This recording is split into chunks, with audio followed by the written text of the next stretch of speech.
Y bueno, retomando de donde nos quedamos, como les decía, si se tienen dos moléculas de hidrógeno y tres de oxígeno, pues esto ya no sería agua, sería otro elemento. Un ejemplo más claro sería que esta composición pues no se modifica sin importar si el agua proviene de grifos, por ejemplo, de Estados Unidos o de un lago en China o en otra parte, por ejemplo, el exterior de las capas de hielo de Marte. El agua va a ser agua, H2O tiene que ser, y, y eso es a lo que se refiere con que los compuestos tienen proporciones fijas. Ahora chicos, se me olvidó mencionarles ejemplos de los que eran pues los elementos presentes en la tabla periódica. No les puse ejemplos porque pues obvié que a lo mejor algunos ya los conocen, pero por ejemplo los elementos son los que se encuentran en la tabla periódica: oxígeno, oro, plomo, hidrógeno, helio y bueno, calcio, zinc. Los que se encuentran en la tabla periódica son ejemplos de elementos. Entonces, retomando lo que hemos visto anteriormente, decimos que la materia también se clasifica incluye sustancias, mezclas, elementos y compuestos, además de átomos y moléculas. Recuérdenlo porque es muy importante. Y bueno, anteriormente les mencioné que íbamos a ver de una manera más detallada los conceptos de qué eran mezclas homogéneas y heterogéneas, y es lo que a continuación les voy a presentar. Y bueno, como anteriormente se los había mencionado, las mezclas pueden ser homogéneas,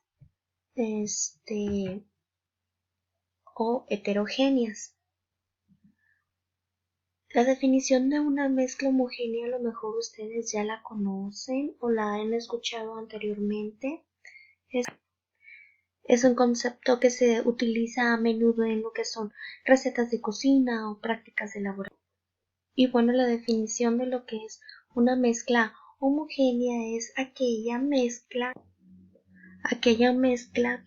cuyos componentes son uniformes. No se puede distinguir cómo está formada. Ejemplos de esto los voy a mostrar a continuación. Lo que es lo que es la sal disuelta en agua, perfumes, las soluciones de agua con azúcar, el acero. El acero es una mezcla homogénea porque no se puede observar si tiene aleación de otro compuesto, solamente se ve que es acero, y también lo que es el agua carbonatada. Por otro lado, la definición de una mezcla heterogénea es aquella mezcla que está formada de tal manera que su composición no es uniforme, o sea que los componentes con los que está formulada se pueden distinguir de una fase de otra, como los ejemplos que muestro a continuación. Una mezcla de arena y agua, se puede observar que está la fase de la arena separada de lo que es el agua. Esta que es un clásico, que es aceite en agua, donde se puede observar fácilmente las fases separadas, las monedas en agua, y por supuesto las ensaladas, donde todos los componentes son fácilmente distinguibles unos de otros. Es sumamente importante el poder conocer y distinguir estas dos mezclas, ya que son muy utilizadas en lo que es la química para elaborar pues panificación, para lo que es también la elaboración de sustancias, de soluciones y todas estas mezclas que se necesitan en lo que son las prácticas de laboratorio. Es muy importante poder distinguirlas y diferenciar unas de otras. Un dato importante que se me pasaba decirles es que las mezclas heterogéneas son muchísimo más fáciles de separar de sus fases que las mezclas homogéneas. Esto debido a que las mezclas heterogéneas casi siempre sus fases son fácilmente de separar porque una de las fases no se une con la otra, por ejemplo, las ensaladas. Y bueno, a continuación veremos lo que es el siguiente subtema perteneciente al tema de lo que es materia, que tiene por nombre propiedades de la materia, y estas propiedades se dividen en propiedades físicas y en propiedades químicas. Las propiedades físicas se pueden observar.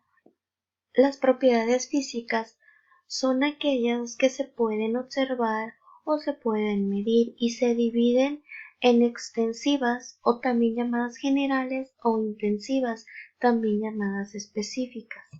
Las propiedades extensivas o generales son muy comunes en toda sustancia y dependen de la cantidad de masa, por ejemplo, el peso, la inercia, la porosidad, la divisibilidad y la impenetrabilidad de una sustancia.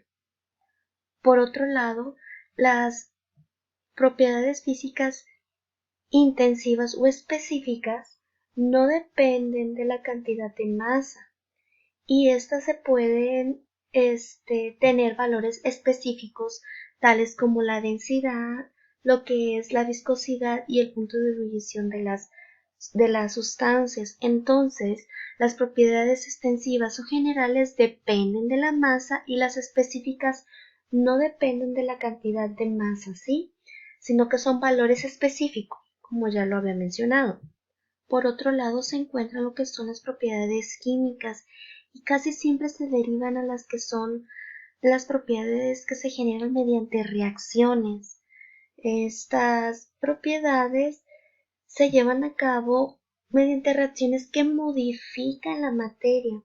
Algunos ejemplos simples de esto son lo que es el poder oxidante, la acidez, la basicidad, o sea, qué tan básico es un compuesto o qué tan neutro es un compuesto, y también lo que es la combustibilidad de un material o de una sustancia. ¿Qué tan combustible o inflamable es esta? El conocer las propiedades de la materia, físicas y químicas, nos ayuda a poder conocer las características que tiene la materia para poderla clasificar y estudiar más a fondo.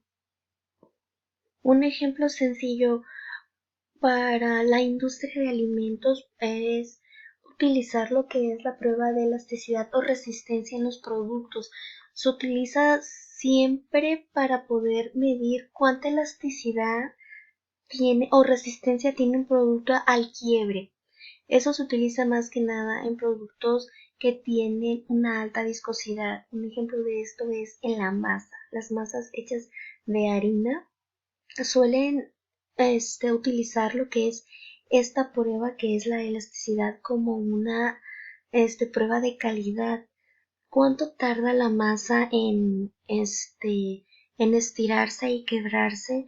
Va a definir el producto final. En este caso podemos ver lo que es una solución compuesta de una salsa katsu, donde se puede observar que el primer ejemplo tiene una elasticidad, una viscosidad bastante leve, y el producto y el tercer ejemplo se puede observar que prácticamente tiene una viscosidad muy alta. Entonces yo creo que esto pues no es nada deseable en un alimento. Sin embargo, la tercera se puede observar que tiene una viscosidad que es más aceptable, se acepta un poco más que una totalmente líquida o una muy rígida. Entonces, para eso se utilizan lo que son para esto sirve el conocer las propiedades de la materia, las propiedades físicas o las propiedades químicas que tiene la materia. Ahora imaginen que están en una construcción o que se dedican a la construcción y quieren saber cuánta corrosividad o cuánta oxidación puede soportar un clavo. Esto es importante para las constructoras, ya que al momento de que ellos utilizan o no un material, pues lo que ellos buscan es que éste resista bastante tiempo, y estas pruebas y conocer estas propiedades ayudan muchísimo a determinar la calidad de un material y el tiempo de su durabilidad. Por último, el último ejemplo que les voy a mencionar es muy común, que es la combustibilidad, que se podía ver anteriormente cuando se usaban cerillos. No sé si en sus casas todavía utilizan lo que es el cerillo, yo tengo encendedor, pero antes pues había cerillos que duraban, o sea que no se consumían tan rápido, estaban hechos de cera y esta permitía que no se lo que era la combustión se llevara más lento, y había otros de madera que la combustión era prácticamente al instante, tenías que prender rápidamente la estufa si no te quemabas. Entonces, conocer este tipo de propiedades ayuda a las empresas, a las industrias a fabricar materiales que sean con más alta calidad. Entonces, conocer las propiedades de la materia, físicas o químicas, nos ayudan a saber cómo están constituidas las sustancias, cómo está constituida la materia, y poder determinar pues su calidad hasta cierto punto. Y bueno, una vez mencionado lo anterior, llegamos a lo que es el siguiente punto, que son las propiedades extensivas e intensivas de los estados de agregación de la materia. Como anteriormente lo vimos, las propiedades extensivas son aquellas que dependen de la cantidad de masa, por ejemplo, el peso, la inercia, porosidad, divisibilidad y la impermeabilidad de los productos. Y por otro lado, las intensivas son aquellas que no dependen de la cantidad de masa, ¿verdad? En este punto veremos los que son estas propiedades, pero ahora en los estados de agregación de la materia.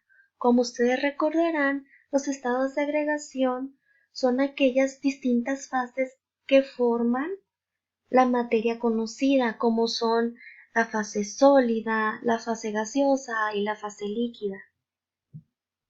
Y estas fases las podemos encontrar tanto en sustancias puras como en mezclas, y van a depender del tipo y de la intensidad de las fuerzas de atracción entre partículas que componen la materia. ¿Cuáles son estas fuerzas?